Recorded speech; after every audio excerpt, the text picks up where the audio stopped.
اللهم اجعل في قلبي نورا۔ سلطان شہاب الدین غوری، مصنف اسلم راہی MA۔ ایپیسوڈ 24۔ ایبا کے وہ لشکر جنہیں اس نے دیوداس اور سنگرام کو پکڑنے اور ماہی گیروں کی بستی سے راجکماری کمار دیوی کو نکال کر نہروالا پہنچانے کے لیے مقرر کیا تھا، وہ جب دریائے سرسوتی کے کنارے آئے تو نہ جانے دیوداس اور سنگرام کو کیسے خبر ہو گئی کہ کچھ مسلح جوان کمار دیوی کو اغوا کرنے کے سلسلے میں ان دونوں کو پکڑنے کے لیے آ رہے ہیں، لہٰذا وہ بھاگ کھڑے ہوئے۔ اس موقع پر رامداس نے بڑی دانشمندی سے کام لیا۔ اس نے فوراً بڑی رازداری سے رات کے وقت ایبا کے ان مسلح جوانوں سے رابطہ قائم کیا اور انہیں بتا دیا کہ دیوداس اور سنگرام کس سمت بھاگے ہیں، اس لیے کہ رامداس کی موجودگی ہی میں دیوداس اور سنگرام فرار ہوئے تھے۔ دیوداس اور سنگرام کو شاید خبر ہو چکی تھی کہ ایبا کے مسلح جوان دونوں کو پکڑنے کے علاوہ کمار دیوی کو تلاش کرنے آئے ہیں، لہٰذا وہ ہانسی کی طرف بھاگے اور ان کے ساتھ ان کے کافی مسلح جوان بھی تھے۔ اب وہ اپنے گھوڑوں کو بڑی تیزی سے اس شاہراہ پر دوڑا رہے تھے جو ہانسی سے ریواڑی اور بھرت پور اور گوالیار کے پاس سے گزرتی ہوئی سیدھی دریائے جمنا کے متوازی کالنجر شہر کی طرف چلی گئی تھی۔ بھگوان داس اور اس کی بیٹی کرن کماری اور اس کی بیوی رات سندری صبح کا کھانا کھانے کے بعد دریا کی طرف جانے کے لیے نکلنے ہی والے تھے کہ عین اسی لمحے دروازے پر زوردار دستک ہوئی۔ دروازے پر ہونے والی ہر دستک راجکماری کمار دیوی کے لیے خوف اور دہشت لے کر آتی تھی۔ دستک کی آواز سنتے ہی وہ بیچاری کرن کماری کے پاس سے اٹھی اور بھاگتی ہوئی توشک خانے کی طرف جا کر چھپ گئی تھی۔ اس کے جانے کے بعد رات سندری نے اپنے شوہر بھگوان داس کی طرف دیکھتے ہوئے کسی قدر تشویش بھرے انداز میں پوچھ لیا، دروازے پر اس وقت دستک کون دے سکتا ہے؟ صبح سویرے ہی تقریباً بستی کے سارے لوگ تو کام پر جا چکے ہوں گے۔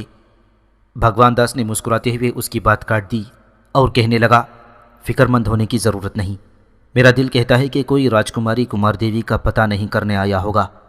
بہرحال تم دونوں ماں بیٹی بیٹھو، میں دیکھتا ہوں کہ دستک دینے والا کون ہے۔ بھگوان داس نے جب آگے بڑھ کر دروازے کی زنجیر ہٹا کر دروازہ کھولا تب اس کے چہرے پر مسکراہٹ بکھر گئی تھی، اس لیے کہ دروازے پر رامداس کھڑا تھا۔ بھگوان داس ایک طرف ہٹ گیا، رامداس اندر داخل ہوا۔ بھگوان داس نے پہلے کی طرح دروازے کو اندر سے زنجیر لگا دی۔ دونوں آگے پیچھے آگے بڑھے اور اس کمرے میں جا کر بیٹھے جہاں سے بھگوان داس اٹھ کر گیا تھا۔ اس موقع پر دھیمے اور پیار بھرے لہجے میں رامداس نے کمار دیوی کو کہا تھا، کمار دیوی آ جاؤ، میں رامداس ہوں، تمہیں چھپنے کی ضرورت نہیں۔ ان الفاظ کے جواب میں کمار دیوی بھاگتی ہوئی توشک خانے سے اس کمرے میں آ گئی تھی۔ پہلے کی طرح کرن کماری کے پاس ہو بیٹھی، پھر بڑے شوق اور تجسس سے رامداس کی طرف دیکھتے ہوئے کہنے لگی، بابا آپ کا اس وقت آنا کسی علت کے بغیر نہیں لگتا، ضرور حالات میں کوئی تبدیلی آئی ہے۔ جواب میں رامداس نے لمحہ بھر کے لیے بڑے غور سے کمار دیوی کی طرف دیکھا، پھر کہنے لگا، بیٹا تیرا اندازہ درست ہے، میں تیرے لیے دو خبریں لایا ہوں، ایک اچھی اور ایک بری۔ بری خبر یہ ہے کہ چند ماہ پہلے مسلمانوں کا ایک لشکر نہروالا پر حملہ آور ہوا تھا۔ تمہارے پتا بھیم دیو اور بھائی رام دیو نے نہروالا سے باہر نکل کر مسلمانوں کے لشکر کا مقابلہ کیا، لیکن شکست اٹھائی اور شہر کے اندر محصور ہو گئے۔ اگر بیانہ کے گرد و نواح میں راجپوتوں نے جمع ہو کر مسلمانوں کے خلاف حرکت میں آنے کی کوشش نہ کی ہوتی تو میرے خیال میں مسلمانوں کا لشکر اب تک نہروالا میں داخل ہو کر تمہارے پتا رام دیو کو اپنے سامنے بے بس کر چکا ہوتا۔ تاہم تمہارے باپ کو شکست دینے کے بعد مسلمانوں کا لشکر وہاں سے لوٹ آیا تھا۔ یہ خبر سن کر کمار دیوی کسی قدر فکر مند ہو گئی تھی۔ دکھ بھرے انداز میں پھر اس نے رامداس کو مخاطب کیا، کیا مسلمانوں کے لشکر کی کمانداری مسلمانوں کا سلطان کر رہا تھا؟ نہیں میری بیٹی، مسلمانوں کا سلطان شہاب الدین غوری اس وقت غزنی شہر میں تھا۔ رامداس نے ذرا سا رک کر کہنا شروع کر دیا تھا، یہ حملہ سلطان کی غیر موجودگی میں ہندوستان میں سلطان کے والی قطب الدین ایبک اور ایبا نے کیا تھا، اور نہروالا کے نواح میں کھلے میدانوں میں ان دونوں نے تمہارے باپ راجہ بھیم دیو کو شکست دی تھی۔ اس انکشاف پر کمار دیوی تھوڑی دیر تک خاموش رہ کر کچھ سوچتی رہی، پھر تعصف بھرے لہجے میں کہنے لگی، ایسا ہونا ہی تھا، میرے بھائی رام دیو کے اندازے درست ثابت ہوئے تھے۔ وہ کہا کرتا تھا کہ مسلمان اپنی پسپائی کا انتقام ضرور لیں گے، اور ایسا آخر ہو کر رہا، اور مسلمانوں کو ایسا کرنا بھی چاہیے تھا۔ وہ ایسا کرنے کا حق رکھتے تھے، اس لیے کہ شروع میں نہروالا کے نواح میں ہمارے ہاتھوں مسلمانوں کو پسپا ہونا پڑا تھا، اور اس شکست کا انتقام بہرحال مسلمانوں نے لے لیا ہے۔ اب مسلمانوں کا لشکر اس وقت کہاں ہے؟ رامداس نے غور سے کمار دیوی کی طرف دیکھا، پھر کہنے لگا، بیٹی، میری ملاقات ان لوگوں سے ہوئی ہے جنہیں ایبا نے دیوداس اور سنگرام کو گرفتار کرنے کے لیے ادھر بھیجا تھا۔ انہوں نے مجھ پر انکشاف کیا ہے کہ مسلمانوں کے ہاتھوں اس طرح نہروالا کے راجہ بھیم دیو کو شکست ہوئی تھی۔ مسلمانوں کا لشکر اس وقت کہاں ہے یہ میں ان سے نہیں جان سکا کہ وہ جلدی میں تھی۔ رامداس کے خاموش ہونے پر اپنے آپ کو سنبھالتے ہوئے کمار دیوی نے پھر مخاطب کیا، بابا، بری خبر تو آپ کہہ چکے ہیں، اب اچھی خبر ہی سناؤ۔ رامداس کے چہرے پر ہلکا سا تبسم نمودار ہوا اور کہنے لگا، بیٹی، اچھی خبر یہ ہے کہ ایبا کے آدمی دیوداس سنگرام کے تعاقب میں لگ گئے ہیں۔ اس پر کمار دیوی چونکی اور تجسس بھرے انداز میں پوچھا، ان دونوں کے تعاقب میں لگ گئے ہیں؟ کیا مطلب ہے آپ کا؟ رامداس پھر مسکراتے ہوئے کہہ رہا تھا، بیٹی، جس وقت ایبا کے مسلح جوانوں نے ان علاقوں کا رخ کیا تھا، کسی طرح دیوداس اور سنگرام کو ان کے آنے کی خبر ہو گئی، اور انہیں یہ بھی پتہ چل گیا تھا کہ راجکماری کمار دیوی کو اغوا کرنے کی وجہ سے کچھ لوگ انہیں گرفتار کرنے کے لیے آ رہے ہیں، اور گرفتار کرنے والے ایبا کے مسلح جوان ہیں۔ اس خبر کے ملتے ہی وہ اپنے کچھ مسلح جوانوں کے ساتھ بھاگ کھڑے ہوئے۔ جس وقت وہ بھاگے میں وہاں تھا، میرے ہوتے ہوئے ہی ایبا کے آدمی وہاں پہنچ گئے۔ میری ان سے مختصر سی گفتگو ہوئی اور میں نے انہیں دیوداس اور سنگرام کے بھاگنے کی اطلاع کر دی۔ وہ چونکہ کالنجر کی طرف بھاگے ہیں، لہٰذا وہ شاہراہ جو ہانسی اور ریواڑی سے ہوتی ہوئی کالنجر کی طرف جاتی ہے، ایبا کے آدمی بھی اسی شاہراہ پر ان کے تعاقب میں چلے گئے ہیں۔ میری بیٹی، یہ تیرے لیے اچھی خبر ہے۔ مجھے امید ہے کہ ایبا کے آدمی دیوداس اور سنگرام اور ان دونوں کے ساتھ ساتھ ان کے مسلح جوانوں کو بھی گرفتار کرنے میں کامیاب ہو جائیں گے۔ یہاں تک کہنے کے بعد رامداس رکا، پھر اپنی بات کو آگے بڑھاتے ہوئے کہنے لگا، بیٹا، رامداس سنگرام اور اس کے ساتھیوں کو گرفتار کرنے کے بعد میرے خیال میں ایبا کے مسلح جوان صرف دیوداس اور سنگرام کو اپنی گرفت میں لیں گے۔ ہاں، اگر ان دونوں کے ساتھی مسلح جوانوں نے مسلمانوں سے الجھنے کی کوشش کی تو میرے خیال میں وہ ایبا کے لشکریوں کے ہاتھوں مارے جائیں گے۔ اس کے بعد دیوداس اور سنگرام دونوں کو پکڑ کر ایبا کے وہ مسلح جوان اس کے پاس لے کر جائیں گے۔ اس کے بعد میرے خیال میں وہی مسلح جوان تمہیں یہاں سے نکالنے کے لیے آ جائیں گے اور تمہیں لے کر نہروالا کی طرف روانہ ہوں گے۔ ساتھ ہی راستے میں شاید وہ دیوداس اور سنگرام کو بھی اپنے ساتھ نہروالا لے کر جائیں گے، اس لیے کہ ان کی سزا بہرحال تمہارے پتا ہی کو تجویز کرنی ہے۔ یہاں تک کہنے کے بعد رامداس جب خاموش ہوا تب بے پناہ خوشی کا اظہار کرتے ہوئے کمار دیوی کہنے لگی، بابا، یہ خبر سنا کر آپ نے میرا دل خوش کر دیا ہے۔ اب بھگوان کرے یہ دونوں دیوداس اور سنگرام ایبا کے مسلح جوانوں کے ساتھ ٹکراؤ میں نہ مارے جائیں۔ میری خواہش ہے کہ یہ دونوں گرفتار ہوں اور ایبا اس کے مسلح ساتھی مجھے اور ان دونوں کو نہروالا بھجوانے کا اہتمام کریں۔ اگر یہ ایسا کر دے گا تو میں اس کا یہ احسان زندگی بھر نہیں بھولوں گی۔ سانس اور وقت نے اجازت دی تو میں ہر بار لوٹ کر اس بستی میں ضرور آؤں گی، اور یہاں جو مجھ پر قرض اور احسان کا بوجھ ہے، کسی نہ کسی طرح اسے چکانے کی ضرور کوشش کروں گی۔ کمار دیوی جب خاموش ہوئی تو اس کی طرف دیکھتے ہوئے گھورنے کے سے انداز میں بھگوان داس کہنے لگا، بیٹا، کس قسم کی گفتگو کر رہی ہو؟ تمہاری حیثیت ہمارے ہاں بیٹی کی سی ہے، اور تمہاری بہتری کے لیے کیا جانے والا کام احسان نہیں ہوتا، فرض میں شامل ہوتا ہے۔ جب تک تمہارے یہاں سے نکالے جانے کا بندوبست نہیں ہوتا، تمہاری حفاظت ہم کرتے رہیں گے۔ اس کے ساتھ ہی بھگوان داس اپنی جگہ پر اٹھ کھڑا ہوا اور کہنے لگا، بیٹا، میرا کام کا وقت ہو گیا ہے، اب ہم جاتے ہیں، تم بالکل بے فکر ہو کر آرام کرو۔ بھگوان داس کے اٹھتے ہی کرن کماری، راج سندری اور رامداس اٹھ کھڑے ہوئے تھے۔ چاروں باہر نکلے اور بھگوان داس نے دروازے کو باہر سے قفل لگا دیا تھا، جبکہ کمار دیوی اس کمرے سے اٹھ کر ساتھ والے کمرے میں مسہری پر جا کر دراز ہو گئی تھی۔ دیوداس اور سنگرام جو اپنے ساتھیوں کے ساتھ دریائے جمنا کے متوازی ریواڑی اور کالنجر کی طرف جانے والی شاہراہ پر اپنے گھوڑوں کو سرپٹ دوڑا رہے تھے، وہ یہی سمجھ رہے تھے کہ وہ بچ کر بھاگ نکلے ہیں۔ انہیں ابھی تک یہ خبر نہ تھی کہ ایبا کے آدمی ان کے تعاقب میں لگے ہوئے تھے۔ ان کی بدبختی کہ ایبا کے وہ لشکری کوئی مختصر سا کاوا کاٹتے ہوئے ان کے آگے نکل گئے تھے، اس لیے کہ اب مسلمان لشکری ان علاقوں میں سفر کرتے ہوئے سارے علاقوں سے واقف ہو چکے تھے۔ اپنے ساتھیوں کے ساتھ دیوداس اور سنگرام جب مزید کچھ آگے گئے تب عائبہ کے مسلح جوان شاہراہ پر ان کی راہ روکے ہوئے تھی، اور ان کی یہ حالت تھی کہ ان میں سے کچھ کے ہاتھوں میں برہنہ تلواریں اور ڈھالیں تھیں، کچھ کے ہاتھوں میں کمانیں جن پر انہوں نے تیر چڑھا رکھے تھے۔ ان کے قریب جا کر دیوداس اور سنگرام اور ان کے ساتھی اپنے گھوڑوں کی باگیں کھینچتے ہوئے رک گئے تھے۔ یہ صورتحال ان کے لیے بالکل نئی اور پریشان کن تھی۔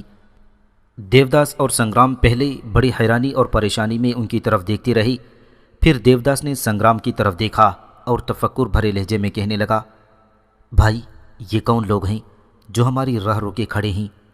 کیا یہ؟ دیوداس اپنی بات مکمل نہ کر سکا، اس لیے کہ سنگرام بول اٹھا، اس کی طرف غور سے دیکھو، کیا تم ان کے لباس سے اندازہ لگاتے ہو کہ یہ مسلمان ہیں؟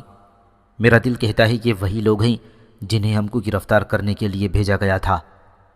حیرت ہے اس قدر تیزی کے ساتھ یہ یہاں کیسے پہنچ گئے؟ اتنا کہتے ہی سنگرام کو خاموش ہو جانا پڑا، اس لیے کہ عائبہ کے جن مسلح جوانوں نے ان کی راہ روکی تھی، ان کا جو سالار تھا وہ کڑکتی ہوئی آواز میں انہیں مخاطب کر کے کہنے لگا، تم لوگوں میں جو دیوداس اور سنگرام ہیں وہ علیحدہ ہو جائیں اور دائیں جانب کھڑے ہو جائیں۔ اس پر سنگرام کے مسلح جوانوں میں سے کسی نے کڑکتی ہوئی آواز میں کہا، ہم سب دیوداس اور سنگرام ہیں، تم ہم سے کیا چاہتے ہو؟ راہ روکنے والوں کا سالار گرجتی اور بھڑکتی ہوئی آواز میں بول اٹھا، اپنی زبان کو اپنے حلقوم میں محفوظ رکھو، میں صرف دیوداس اور سنگرام سے کچھ کہنا چاہتا ہوں، باقی لوگوں میں سے جس نے بھی بولنے کی کوشش کی اپنی جان سے ہاتھ دھو بیٹھے گا۔ عائبہ کے اس سالار کے جواب میں جب سنگرام کے ایک ساتھی نے بات کرنے کی کوشش کی تب اس سالار نے مخصوص اشارہ کیا۔ یہ اشارہ ملنا تھا کہ چند جوان حرکت میں آئے اور سنسناتے ہوئے تیر نکلے اور دیوداس اور سنگرام کے کئی ساتھی زمین پر ڈھیر ہو گئے۔ یہ صورتحال دیوداس اور سنگرام کے لیے بڑی پریشان کن تھی۔ دونوں نے اپنے گھوڑوں کو ایڑ لگائی اور دائیں طرف ہٹ کر کھڑے ہو گئے تھے۔ پھر سنگرام کہنے لگا، میں سنگرام ہوں اور یہ میرے ساتھ میرا پھوپھی زاد دیوداس ہے۔ سنگرام اور دیوداس جب دائیں جانب ہٹ کر کھڑے ہو گئی تھی تب اس سالار نے اپنے ساتھیوں کو پھر مخصوص اشارہ کیا تھا اور اس اشارے کے جواب میں تیروں کی ایک باڑ ماری گئی، جس کے نتیجے میں دیوداس اور سنگرام کے سارے ساتھی موت کے گھاٹ اتار دیے گئے اور اپنے گھوڑوں سے گر گئے۔ جب ایسا ہو چکا تب اس سالار نے پھر کڑکتی ہوئی آواز میں سنگرام اور دیوداس کو مخاطب کیا، تم دونوں اپنے گھوڑوں سے اتر جاؤ۔ صورتحال چونکہ بڑی ہولناک ہو چکی تھی، اپنے ساتھیوں کے مارے جانے سے دیوداس اور سنگرام پر وحشت طاری ہو چکی تھی، لہٰذا ایک دوسرے کی طرف دیکھتے ہوئے دونوں جست لگا کر اپنے گھوڑوں سے اتر کھڑے ہوئے تھے۔ اس سالار نے پھر انہیں حکم دیا، اپنی تلوار، ڈھال اور کمر کی پیٹیاں اتار کر ایک طرف پھینک دو۔ سنگرام اور دیوداس نے فوراً اس حکم کی تعمیل کی۔ پھر اس سالار کے اشارے پر دو لشکری آگے بڑھی۔ سنگرام اور دیوداس کے ہتھیاروں پر انہوں نے قبضہ کر لیا۔ اس موقع پر سنگرام نے بڑی بے بسی سے راہ روکنے والوں کے سالار کو مخاطب کر کے کہا، تم لوگ کون ہو؟ کیوں تم لوگوں نے ناحق ہمارے ساتھیوں کو موت کے گھاٹ اتار دیا اور ہم سے ہمارے ہتھیار لے کر ہمیں نہتہ کر کے تم کیا چاہتے ہو؟ آخر ہم نے کیا جرم کیا ہے جس کی بنا پر تم ہم سب سے ایسا سلوک کر رہے ہو؟ تم ہمیں مقامی باشندے بھی نہیں لگتے، پردیسی اور اجنبی لگ رہے ہو، پھر کیوں ہمارے ساتھ ایسا سلوک کر رہے ہو؟ اس لیے کہ ہمارے اور تمہارے درمیان اس سے پہلے نہ کوئی عداوت تھی اور نہ دشمنی تھی۔ سنگرام اتنا ہی کہنے پایا تھا کہ راہ روکنے والوں کا سالار اسے مخاطب کر کے انتہائی خفگی میں کہنے لگا، تم لوگ جرم بھی کرتے ہو اور پھر دوسروں سے جرم کی نوعیت کی تفصیل بھی جاننا پسند کرتے ہو۔ تم لوگوں کا یہ کیا جرم کم ہے کہ تم نے ایک لڑکی کو اغوا کیا تھا اور اٹھا کر یہاں لائی اور اسے حبس بیجا میں رکھا ہوا تھا؟ دیکھو، جو کوئی جرم کرتا ہے تو کسی نہ کسی موقع پر وہ جرم بول کر جرم کرنے والوں کی طرف اشارہ ضرور کرتا ہے۔ یہ بھی اپنے دل پر لکھ رکھو کہ قاتل جب کسی کو قتل کرتا ہے تو مقتول کا کوئی نہ کوئی نشان قاتل کی نشاندہی ضرور کر دیتا ہے۔ تم نے کسی چھوٹی موٹی لڑکی کو نہیں، نہروالا کی راجکماری کو اوشا دیوی کے تہوار سے اٹھا کر ایک بہت بڑا جرم کیا تھا اور پھر یہاں لا کر اسے بند رکھا، اس پر اپنی مرضی مسلط کرنے کی کوشش کی۔ یہاں تک کہتے کہتے مسلمانوں کے سالار کو رک جانا پڑا تھا، اس لیے کہ اس بار اسے مخاطب کرتے ہوئے دیوداس کہنے لگا، ہم نے ایسا کر کے تمہارا کیا بگاڑا ہے؟ وہ لڑکی نہروالا کے راجہ بھیم دیو کی بیٹی ہے جو تم لوگوں کا بدترین دشمن ہے۔ وہ لڑکی ہندو دھرم سے تعلق رکھتی ہے اور جہاں تک میں تمہارا حلیہ دیکھتا ہوں تم مسلمان ہو لہٰذا تم لوگوں کا اس لڑکی سے کیا تعلق ہے؟ تمہیں اس کی مدد نہیں کرنی چاہیے۔ تم نے ہمارے ساتھ جو سلوک کیا ہے، میں سمجھتا ہوں کہ تم ناحق پر ظلم کر رہے ہو۔ ہم ہندو ہیں اور وہ لڑکی بھی ہندو ہے، یہ ہمارا ذاتی معاملہ ہے۔ میرے خیال میں تم لوگوں کو اس میں دخل اندازی کرنے کی ضرورت نہیں۔ دیوداس جب اس سالار کو مخاطب کر کے خاموش ہوا، تب اس کو جواب دیتے ہوئے سالار بول اٹھا، تم گمراہ، ظالم اور ستمگر قسم کے لوگ ہو۔ ظالمو، عورت کسی قوم، کسی دین دھرم کی اور کسی بھی قبیلے سے تعلق رکھتی ہو، وہ قابل عزت اور قابل احترام ہے۔ عورت اپنی ذات میں امن کی علامت، حسن لازوال کی حرمت اور اجالوں کی سحر سے بھی زیادہ عزت رکھتی ہے۔ یہاں تک کہنے کے بعد سالار خاموش ہوا، تب اس بار سنگرام بول اٹھا، اگر تم لوگوں کا اشارہ نہر والا کی راجکماری کمار دیوی کی طرف ہے تو پھر میں یہ خیال کروں کہ تم مسلمانوں کے سالار ایبا کے آدمی ہو۔ ہم نے اس لڑکی پر کوئی ظلم نہیں کیا، اس سے کوئی زیادتی نہیں کی۔ یہ میرے ساتھ میرا ماموزاد ہے، نام اس کا دیوداس ہے۔ یہ اسے پسند کرتا تھا۔ ہم تسلیم کرتے ہیں کہ اسے ہم نے اوشا دیوی کے تہوار سے یہاں لائی تھی، لیکن ہم غلط نظریے کے تحت نہیں لائی، اور نہ ہی آج تک ہم دونوں میں سے کسی نے اسے غلط نگاہ سے دیکھا۔ میرا یہ بھائی اس سے پیار اور محبت کرتا ہے اور اپنی قربتوں کا لمحہ بنانا چاہتا تھا، لیکن راجکماری نے اس پر حامی بھر لی، شادی کرنے کا وعدہ بھی کر لیا۔ اس کے بعد موقع ملنے پر وہ بھاگ کھڑی ہوئی۔ سنگرام کے خاموش ہونے پر وہ سالار بول اٹھا، ظالمو، اگر اس نے شادی کا وعدہ کر لیا تھا تو ایسا اس نے وقت ٹالنے اور اپنی جان بچانے کی خاطر کیا ہوگا۔ تم لوگوں نے اسے بے بس اور مجبور کر دیا تھا، اور جس وقت اسے موقع ملا وہ یہاں سے بھاگ گئی۔ اتنا کہہ کر وہ سالار رکا، پھر ان دونوں کو مخاطب کرتے ہوئے کہہ رہا تھا، اب ہمیں باتوں میں الجھا کر وقت ضائع کرنے کی کوشش نہ کرو اور اپنے گھوڑوں پر بیٹھ جاؤ تاکہ یہاں سے کوچ کیا جائے۔ سالار کے ان الفاظ پر دونوں چونک پڑے تھے، پریشانی کے عالم میں ایک دوسرے کی طرف دیکھنے لگے۔ پھر سنگرام نے پوچھا، تم ہم دونوں کو کہاں لے کر جاؤ گی؟ اس پر وہ سالار بول اٹھا، ہم تم دونوں کو یہاں سے اپنے لشکر میں لے جائیں گے، وہاں اپنے سالار ایبا کے سامنے پیش کریں گے۔ اس کے بعد تمہیں نہر والا کے راجہ بھیم دیو کی طرف بھیجا جائے گا، اس لیے کہ تم اس کے اور اس کی بیٹی کے مجرم ہو۔ ان الفاظ پر سنگرام اور دیوداس دونوں لرز کر کام گئے تھے۔ دونوں نے ایک دوسرے کی طرف دیکھا، پھر ایک ساتھ دونوں نے ہاتھ جوڑ دیے اور سالار کی منت و سماجت کرتے ہوئے دیوداس کہنے لگا، دیکھو، جو کچھ ہم نے کیا ہے تمہاری نگاہوں میں یہ غلطی اور جرم ہے، تو ہم اپنی اس غلطی اور جرم کی معافی مانگتے ہیں۔ آئندہ کوئی بھی ایسی حرکت کرنے کی کوشش نہیں کریں گے۔ اور پھر یہ بھی تو سوچو کہ راجکماری کمار دیوی ہمارے ہاں سے بھاگ چکی ہے۔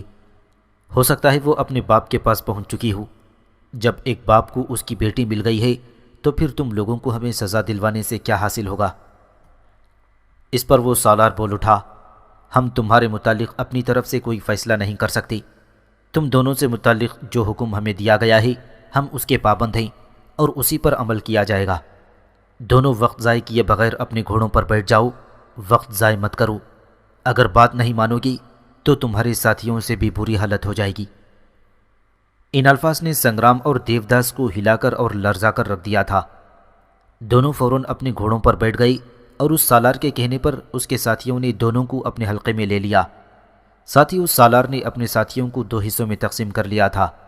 اپنے ساتھیوں کے ساتھ سنگرام اور دیوداس کو اس نے ایبا کی طرف روانہ کر دیا اور خود دوسرے ساتھیوں کے ساتھ اس نے راجکماری کمار دیوی کو ماہی گیروں کی بستی سے نکالنے کے لیے دریائے سرسوتی کا رخ کیا تھا۔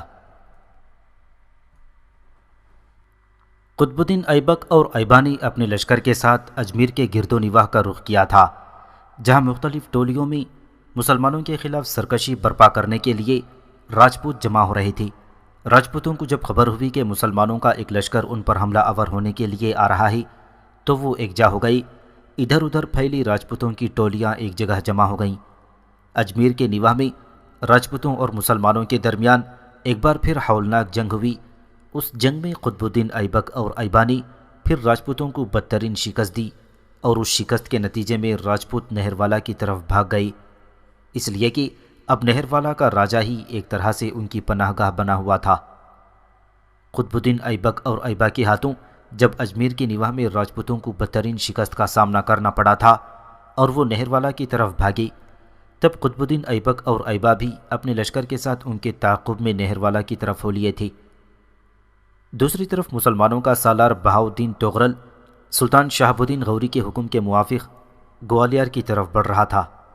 گوالیار میں بھی کافی راجپوت جمع ہو گئے تھے۔ بہاؤالدین تغرل گوالیار پر حملہ آور ہوا اور راجپوتوں نے ڈٹ کر مقابلہ کیا، لیکن ان کی بدقسمتی کہ بہاؤالدین تغرل نے انہیں بدترین شکست دی اور فاتح کی حیثیت سے گوالیار میں داخل ہوا، اور اس طرح گوالیار پر بھی اس نے قبضہ کر لیا۔ دوسری طرف اجمیر کے نواح میں قطب الدین ایبک اور ایبا نے جب راجپوتوں کو شکست دی اور وہ نہر والا کی طرف روانہ ہوئے، تب اپنے کچھ مخبروں نے انہیں اطلاع دے دی تھی کہ بہاؤالدین تغرل گوالیار پر حملہ آور ہو کر اور وہاں راجپوتوں کو شکست دے کر گوالیار کے قلعے پر قبضہ حاصل کر چکا ہے۔ قطب الدین ایبک نے فی الفور تیز رفتار قاصد بہاؤالدین تغرل کی طرف روانہ کیے اور اسے کہلا بھیجا کہ وہ اپنے لشکر کے ساتھ راجپوتوں کے پیچھے پیچھے نہر والا کا رخ کر رہے ہیں، لہٰذا ایبا اور اس کی غیر موجودگی میں وہ بدلتے حالات پر کڑی نظر رکھے۔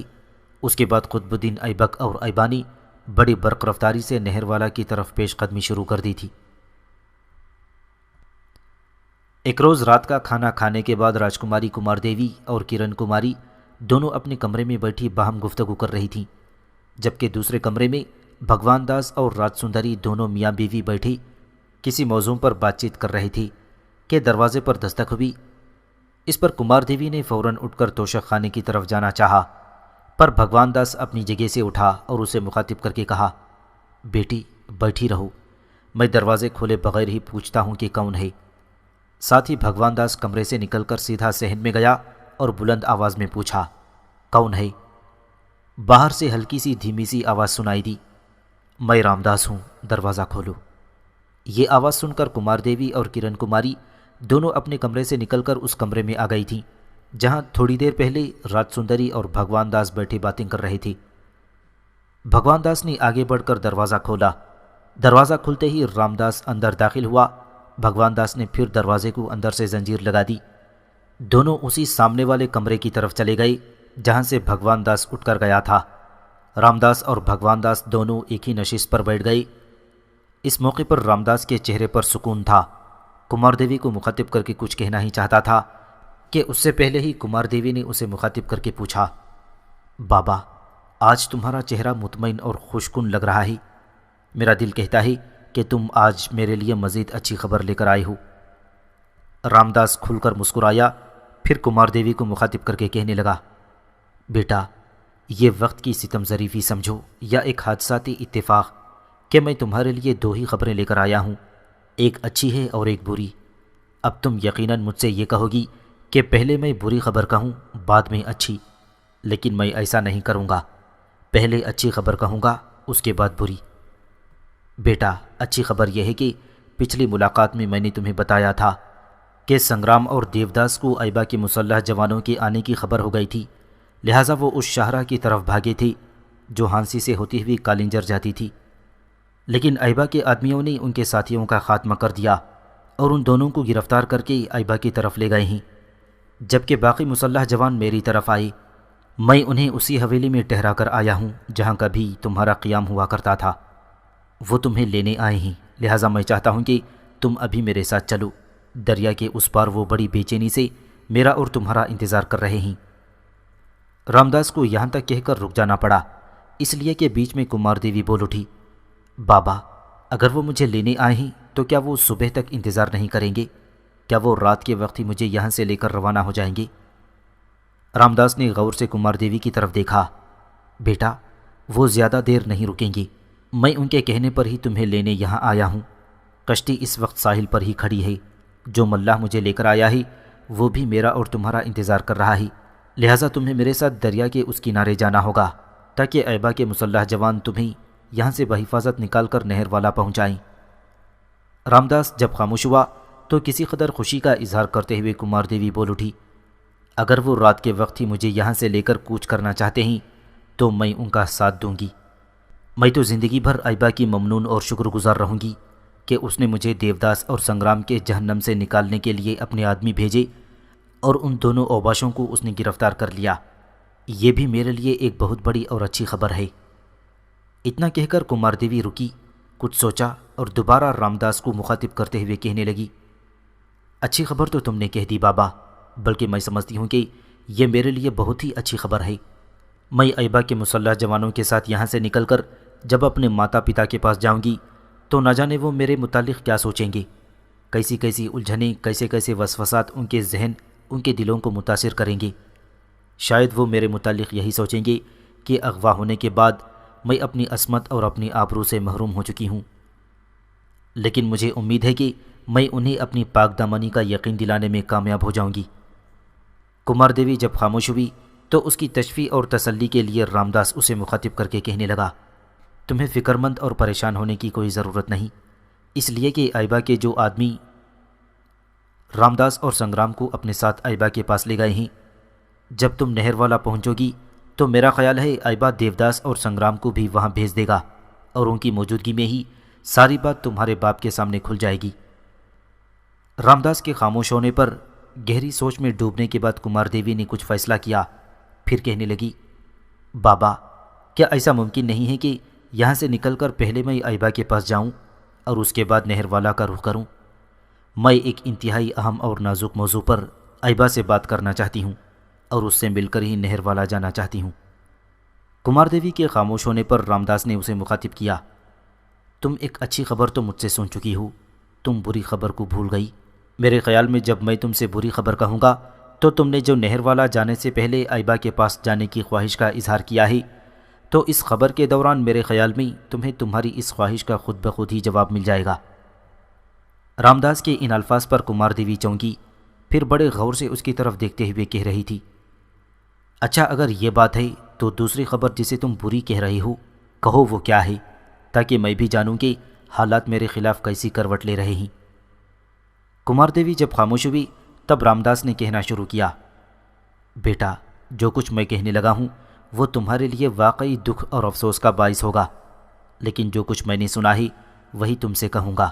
جیسا کہ میں پہلے بتا چکا ہوں، ایک بار تمہارے پتا جی کو مسلمانوں کے ہاتھوں اس سے پہلے شکست ہو چکی ہے، اس وقت تم یہیں تھیں۔ اب جو نئی خبر آئی ہے وہ یہ ہے کہ مسلمانوں کا ایک لشکر پھر نہر والا پر حملہ آور ہونے کے لیے پیش قدمی کر رہا ہے، اس لیے کہ مسلمانوں کے بقول تمہارے پتا جی سے ایک نہیں کئی مواقع پر غلطیاں ہوئی تھیں۔ پہلی غلطی وہ یہ شمار کرتے ہیں کہ نہر والا کے راجا نے ترائن کی دونوں جنگوں میں ہندوستان کے دوسرے راجاؤں کا ساتھ دیا۔ وہ یہ بھی کہتے ہیں کہ جب مسلمانوں نے نہر والا کے راجا یعنی تمہارے پتا جی کو شکست دے کر اپنی پہلی پسپائی کا انتقام لیا تو راجا کو امن اور صلح کے ساتھ رہنا چاہیے تھا، لیکن مسلمانوں کا کہنا ہے کہ تمہارے پتا جی نے مسلمانوں سے انتقام لینے کی ٹھان لی، لہٰذا اس نے اس وقت اپنا ایک لشکر مسلمانوں کے خلاف لڑنے کے لیے بھجوایا، جس وقت راجپوت بیانہ کے مقام پر مسلمانوں سے ٹکرانے کا عزم کیے ہوئے تھے۔ بیانہ میں شکست کے بعد راجپوت جب اجمیر کی طرف بھاگے تو اس میں نہر والا کے بھی لشکری تھے۔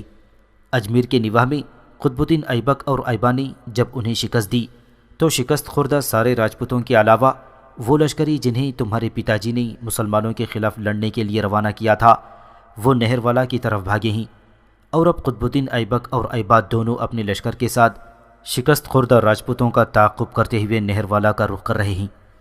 اتنا کہہ کر رامداس رکا، پھر اپنی بات کو آگے بڑھاتے ہوئے کہنے لگا، مسلمانوں کا یوں اپنے لشکر کے ساتھ نہر والا کی طرف جانا اب کسی نتیجے کے بغیر نہیں رہے گا، چونکہ تمہارے پتا جی نے بہت سے مواقع پر مسلمانوں کے خلاف کارروائیاں کی ہیں، لہٰذا میرا اپنا اندازہ ہے کہ مسلمان اس بار پھر نہر والا پر حملہ آور ہو کر نہر والا پر قبضہ کر کے رہیں گے، اس لیے کہ پہلی بار جب مسلمان تمہارے پتا سے لڑے تھے تمہارے پتا اپنے لشکر کے ساتھ شہر میں محصور ہو گئے، اس وقت بھی جوابی کارروائی کرتے ہوئے مسلمان شہر پر قبضہ کر سکتے تھے، لیکن ان کی غیر موجودگی میں جو حالات خراب ہو گئی تھی، لہٰذا نہر والا کا محاصرہ کرنے کے بجائے قطب الدین ایبک اور ایبا لشکر کو لے کر بیانہ کی طرف چلے گئے۔ اب جو نہر والا کی طرف واپس آئے ہیں تو میرے خیال میں وہ کوئی فیصلہ کن جنگ کریں گے۔ بیٹا اگر اس موقع پر تم یہاں سے نکل کر وقت ضائع کیے بغیر نہر والا کی طرف جاؤ تو کیا تم اس جنگ کو رکوا نہیں دو گی؟ یہ خبر سن کر راجکماری کمار دیوی اداس اور پریشان ہو گئی تھی، دکھ بھرے انداز میں کہنے لگی، رامداس میرے محترم، میں یہ جنگ کیسے رکوا سکتی ہوں؟ اب جب کہ میرے باپ سے غلطیاں ہو ہی چکی ہیں تو مسلمان حملہ آور ہونے سے ٹلیں گے نہیں۔ تو پھر مسلمانوں میں میری کیا حیثیت ہے کہ میں جنگ کو رکوا سکوں؟ اور لے دے کر مسلمانوں کے لشکر میں ایک ایبا کی ذات ہے جسے میں جانتی ہوں، لیکن ماضی میں اس سے میرا سلوک ایسا تھا کہ جس کی بنا پر وہ شاید میری شکل دیکھنا بھی پسند نہ کرے۔ بہرحال میں یہاں سے نکل کر وقت ضائع کیے بغیر نہر والا جانا پسند کروں گی اور دیکھوں گی کہ مسلمانوں کے حملہ آور ہونے سے حالات کیا رخ اختیار کرتے ہیں۔ رامداس اٹھ کھڑا ہوا اور کہنے لگا، بیٹی اگر یہ بات ہے تو فوراً کھڑی ہو جاؤ، وقت ضائع مت کرو۔ ایبا کے لشکر ہمارا انتظار کر رہے ہوں گے، ہمیں فوراً یہاں سے کوچ کر جانا چاہیے۔ بھگوان داس، راج سندری اور کرن کماری اٹھ کھڑی ہوئی تھیں۔ کمار دیوی نے اپنا مختصر سا سامان سمیٹا۔ بھگوان داس، راج سندری اور کرن کماری سے وہ رخصت ہوئی۔ پھر رات کی گہری تاریکی میں وہ گھر سے نکل کر رامداس کے ساتھ ہو لی۔ دونوں بڑی رازداری کے ساتھ دریا کے کنارے آئی۔ وہاں ایک کشتی ان دونوں کی منتظر تھی۔ اسی کشتی میں رامداس بائیں کنارے سے دائیں کنارے کی طرف آیا۔ دونوں کشتی میں بیٹھے اور ملاح نے چپ چاپ کشتی کو حرکت میں لاتے ہوئے بائیں کنارے کی طرف جانا شروع کر دیا۔ دوسرے کنارے پر جب کشتی رکی تو رامداس اور راجکماری کشتی سے اترے، چند قدم اس عمارت کی طرف بڑھے جس کے اندر کسی دور میں دیوداس اور سنگرام نے کمار دیوی کو محبوس کر رکھا تھا۔ پھر ایک جگہ کمار دیوی رک گئی اور رامداس کو مخاطب کرتے ہوئے اس نے پوچھا، بابا تم نے ایبا کے آدمیوں کو کہاں بٹھایا؟ جواب میں رامداس نے بے بسی کا اظہار کرتے ہوئے کہنے لگا، بیٹی میں نے انہیں کہاں بٹھانا ہے؟ سنگرام کی عمارت میں تو میں انہیں نہیں بٹھا سکتا، اس لیے کہ سنگرام کا باپ ابھی زندہ ہے۔ وہ کبھی کبھار ہی اس عمارت کی طرف آتا ہے۔ اس کے باوجود اگر میں ایبا کے آدمیوں کو اس عمارت میں ٹھہراتا تو میرے لیے خطرات اٹھ سکتے تھے۔ اس بنا پر میں نے انہیں اس عمارت کے پشتی حصے کی طرف، جہاں دریا کے کنارے جھاڑ جھنکار کا سلسلہ شروع ہوتا ہے، وہاں بٹھا رکھا ہے۔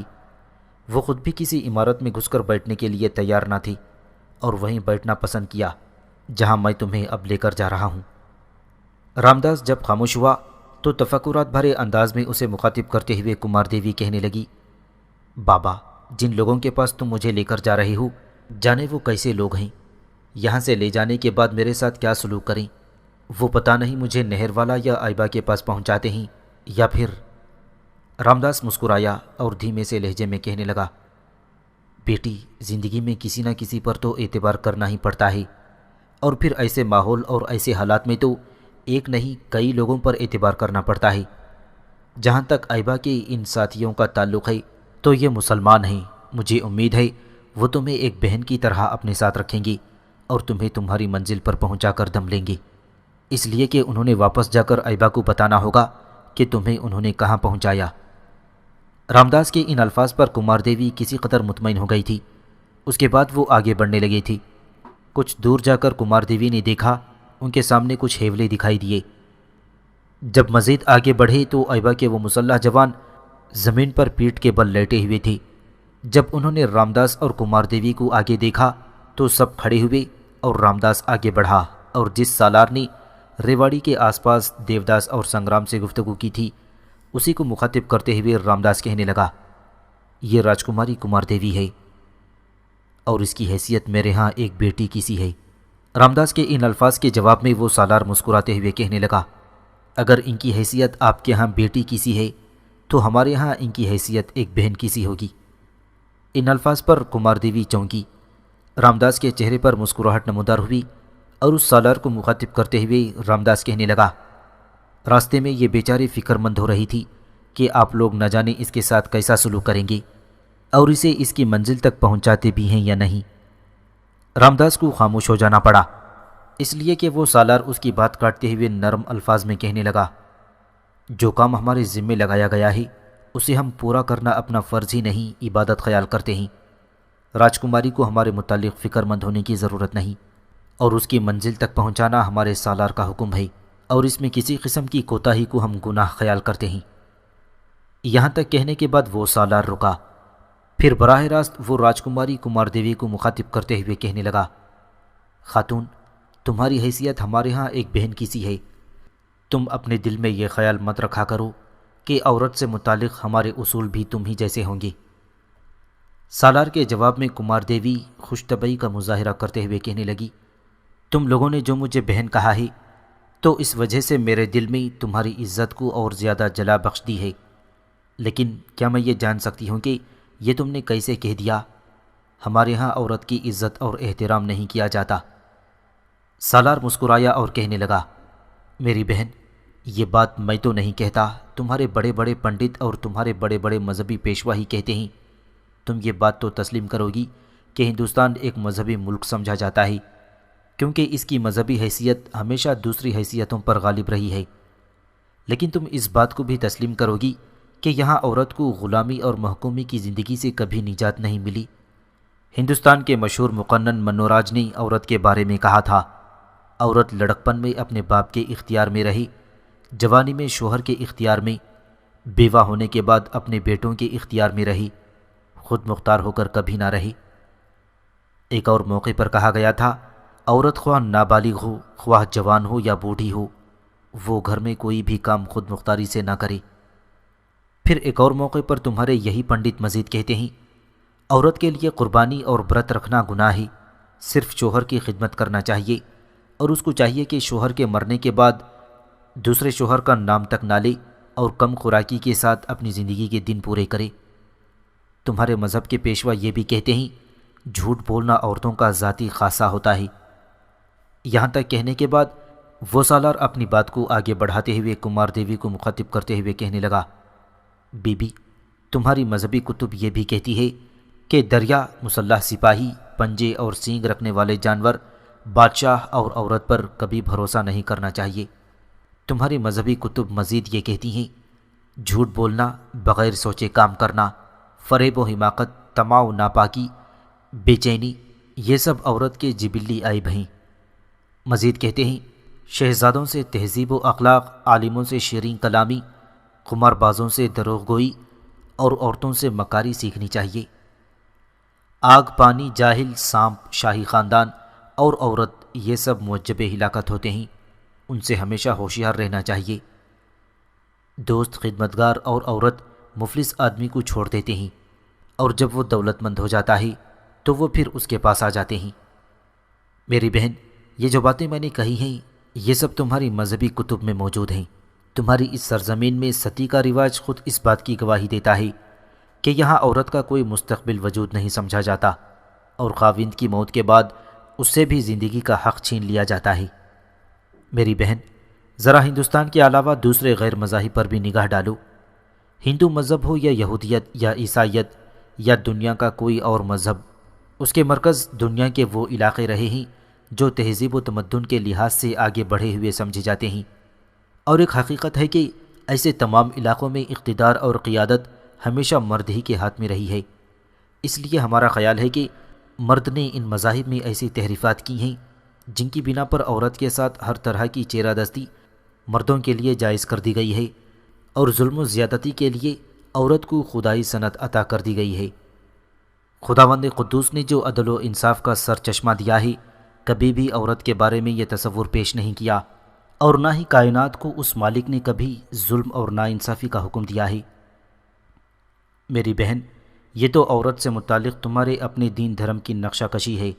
جہاں تک ہمارے دین کا تعلق ہے تو ہمارا دین تو عورت کو نصف انسانیت خیال کرتا ہے، اور انسانیت کے آدھے حصے کی ترجمانی مرد کرتا ہے اور دوسرے آدھے حصے کی ترجمانی عورت ہوتی ہے۔ عورت کو نظر انداز کر کے نوع انسانی کے لیے جو بھی لائحہ عمل مرتب کیا جائے گا وہ ناقص اور ادھورا ہوگا۔ میری بہن، جہاں تک ہمارے دین کا تعلق ہے، ہمارا دین انسان کی عظمت اور سربلندی کی دعوت دیتا ہے۔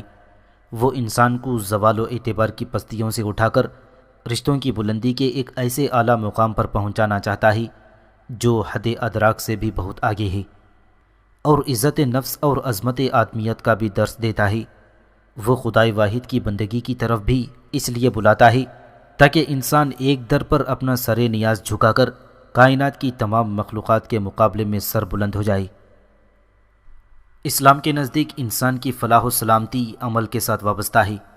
وہ ان نظریات کو جاہلانہ نظریات سمجھتا ہے جو عورت کو محض عورت ہونے کی وجہ سے ذلیل تصور کر کے انسانیت کی بلند ترین سطح سے دور پھینک دیتے ہیں، اور مرد کو محض اس لیے عزت و بلندی کا حقدار خیال کرتے ہیں کہ وہ مرد ہے۔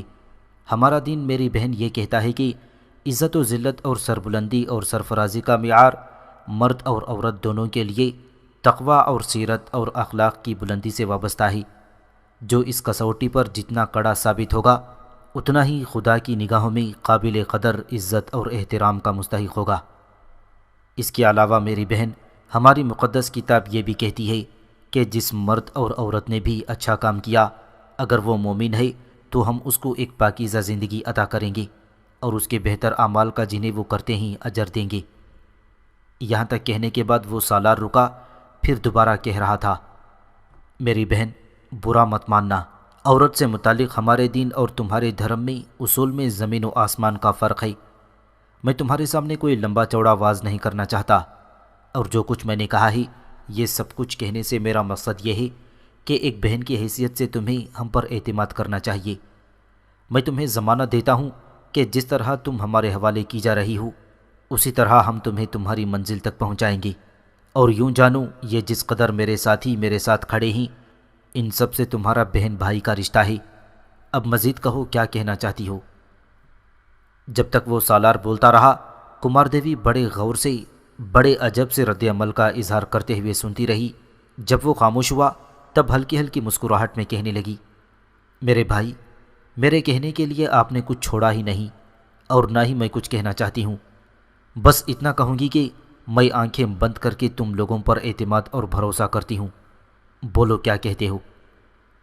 اس پر وہ سالار مسکرایا اور کہنے لگا، اب میں کہتا ہوں کہ سامنے جو گھوڑا ہے میری بہن تم اس پر سوار ہو جاؤ اور پھر ہم یہاں سے کوچ کریں گے۔ کمار دیوی چپ چاپ آگے بڑھی۔ ایک مسلح جوان نے بھاگ کر اس گھوڑے کی باگ پکڑ لی۔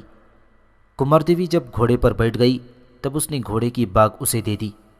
اس کے بعد وہ سالار اور اس کے ساتھی وہاں سے اسے لے کر روانہ ہو گئے تھے۔